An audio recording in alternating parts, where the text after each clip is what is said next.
नमस्ते, आप सुन रहे हैं रूहानी रातें।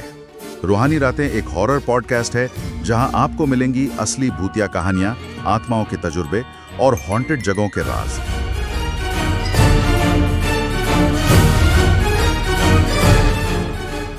कहानी का पूरा आनंद लेने के लिए हेडफोन का उपयोग करें और बत्तियां बंद कर दें, क्योंकि ये वक्त है रूहानी रातों का।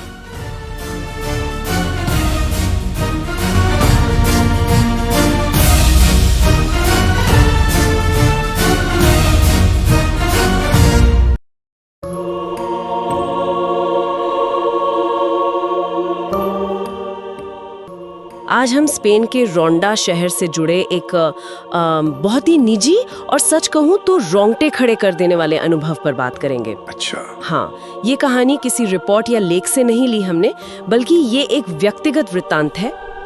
वहाँ एकांत की तलाश में गई एक यात्री एक पुराने कॉटेज में रुकी और फिर कुछ बहुत ही परेशान करने वाली चीजें हुई। हाँ, ये जो निजी अनुभव होते हैं ना, ये सीधे दिल तक पहुँचते हैं। मतलब कोई अकेलापन ढूंढ रहा था और उसे मिला एक भयानक रहस्य। तो आज हम इसी कहानी के पर्दे खोलेंगे, समझने की कोशिश करेंगे कि इसमें क्या हुआ, क्यों हुआ, और ये भी कि कुछ जगहें इतनी भारी या जीवंत क्यों लगती हैं। बिल्कुल। तो आज हम इसी कहानी की परतों को खोलेंगे। वो अकेलेपन की चाहत, फिर धीरे धीरे जो डर बढ़ता गया और अंत में उस जगह की भयानक सच्चाई। तो कहानी ऐसे शुरू होती है कि जो ये अनुभव बता रही हैं, उनकी नौकरी चली गई थी और एक रिश्ता भी खत्म हुआ था। तो उन्होंने फैसला किया कि सब कुछ पीछे छोड़कर एक तरह से नई शुरुआत के लिए स्पेन जाया जाए, अकेले, शांति की तलाश में। और रोंडा दिलचस्प चुनाव है। हाँ, रोंडा अपने नज़ारों के लिए, शांति और थोड़े ऐतिहासिक माहौल के लिए जाना जाता है। चट्टानों पर बसाए वो शहर, जैसे वक्त थम गया हुआ। बिल्कुल। पर उसके इतिहास का एक स्याह पहलू भी है। मतलब स्पेनिश गृह युद्ध के वक्त वहाँ काफी हिंसा हुई थी। यहाँ तक कि हेमिंगवे ने भी लिखा है कि चट्टानों से लोगों को फेंका गया था। ओह, तो सुंदरता के पीछे एक भारीपन भी है। वही तो, जगह में एक वजन तो है। और शायद यही इतिहास और शांति का मेल उन्हें उस कॉटेज तक ले गया। शायद। तो रोंडा के पास ही एक जैसे भुला दिए गए गांव के किनारे उन्हें ये पुराना पत्थर का कॉटेज मिला। तस्वीरें देखी तो बहुत अच्छा लगा। दीवारें आईवी से ढकी हुई, पुरानी लकड़ी की बीम्स, एक बड़ी सी अंगीठी। सुनने में तो काफी आकर्षक लगता है। और सस्ता भी था, और सबसे जरूरी एकदम एकांत। तो जब चाबियां लेने गईं तो मालकिन कार्मेन नाम की एक बुजुर्ग महिला थी। उन्होंने चाबियां देते हुए बस इतना कहा, पुराना घर है, खिड़की खुली रखना, इसे सांस लेने देना। सांस लेने देना, ये थोड़ा अजीब है। मतलब सिर्फ हवा के लिए कहा या? पता नहीं, उस वक्त शायद इतना ध्यान नहीं दिया। पर अंदर गई तो हवा ठंडी थी और एक अजीब सी गंध, जैसे लैवेंडर और सीलन मिली हुई हो। और पत्थर की दीवारें, वो पुराना आईना जिसके किनारे टूटे हुए थे। माहौल बन रहा था। हाँ, और माहौल बहुत जल्दी बदला।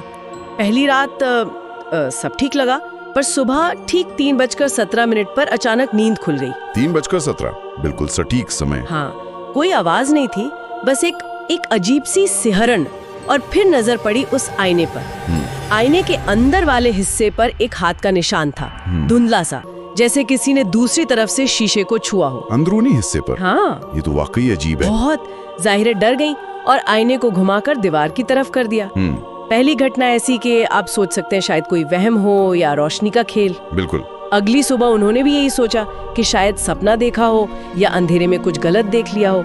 तो वो रोंडा घूमने निकल गई, जैतून के बागों में टहली, मतलब दिन नॉर्मल गुजारने की कोशिश की। हाँ, ध्यान बटाने की कोशिश। पर जब शाम को वापस कॉटेज आई तो देखा कि वो आईना अपनी जगह से थोड़ा हिला हुआ था। हिला हुआ? हाँ, और अब उसका रुख सीधा बिस्तर की तरफ था। ओहो, तो मतलब जो सुबह दीवार की तरफ किया था वो अब फिर से कमरे की तरफ, बल्कि बिस्तर की तरफ देख रहा था।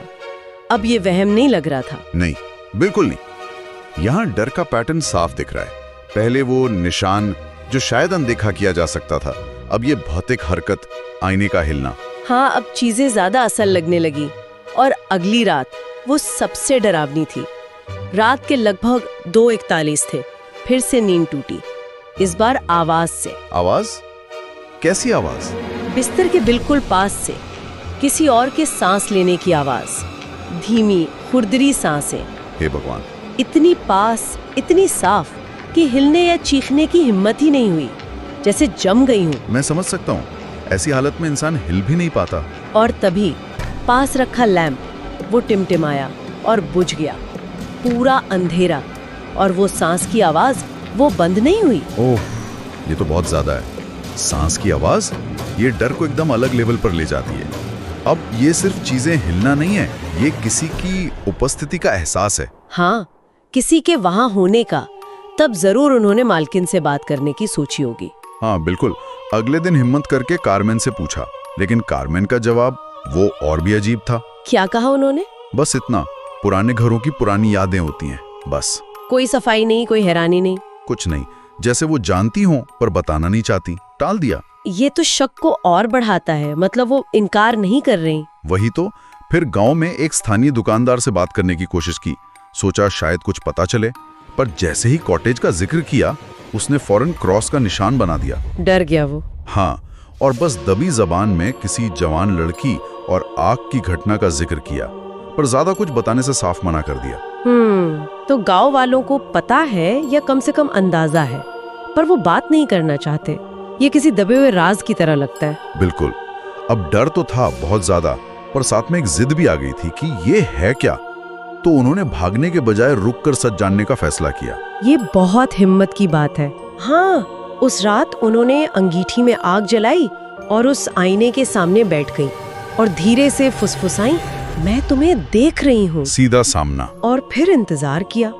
आधी रात के बाद अचानक उन्हें भयानक दृश्य दिखने लगे, जैसे फिल्म नहीं बल्कि यादें सीधी उनके दिमाग में डाली जा रही हों। क्या क्या देखा उन्होंने? एक मेहमान जो शुरू में बहुत अच्छा था, फिर दरवाजा बंद करना, उस लड़की पर हमला, उसका बलात्कार। ओह नहीं। फिर उसे बांध देना, कई दिनों तक उस पर अत्याचार करना, और अंत में जब वो बहुत कमजोर हो गई, उसे उसी अंगीठी में जिंदा जला देना। ये भयानक है। उन्हें लगा जैसे वो दर्द, वो जलन उन्होंने खुद महसूस की हो।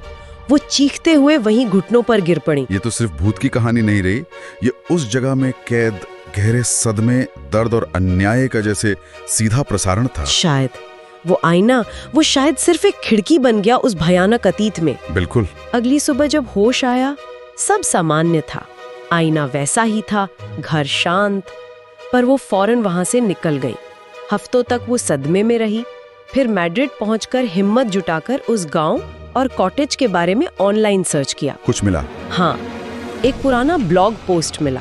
उसमें जिक्र था कि लगभग 23 साल पहले उस कॉटेज में आग लगी थी और उस आग में एक जवान लड़की की मौत हो गई थी। वो घर की नौकरानी थी। और आधिकारिक कारण क्या बताया गया? दोषपूर्ण चिमनी। और ये भी लिखा था कि शरीर इतनी बुरी तरह जल गया था कि पहचानना भी मुश्किल था। तो मतलब जो उन्होंने महसूस किया और जो आधिकारिक कहानी थी, उसमें जमीन आसमान का फर्क था। बिल्कुल। दोषपूर्ण चिमनी नहीं, वो हत्या थी। तो ये कहानी, ये सिर्फ एक हॉन्टेड हाउस की कहानी नहीं है, ये छुपे हुए दर्द की, अन्याय की और उन यादों की कहानी है जो किसी जगह से इतनी गहराई से जुड़ जाती हैं।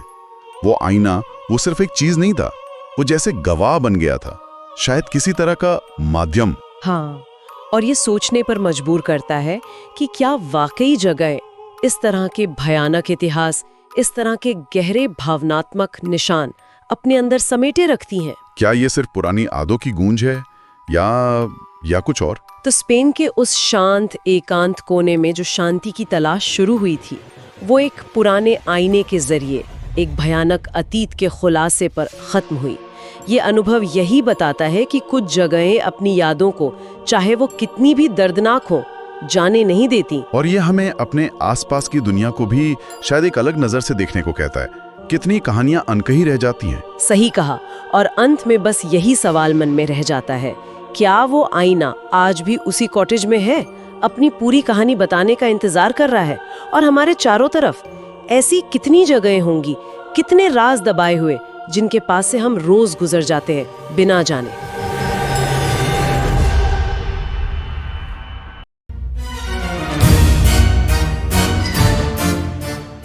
सुनने के लिए धन्यवाद। आप रूहानी रातें सुन रहे थे। रूहानी रातें हर शुक्रवार और शनिवार YouTube पर और हर शनिवार और रविवार Spotify पर सुनें।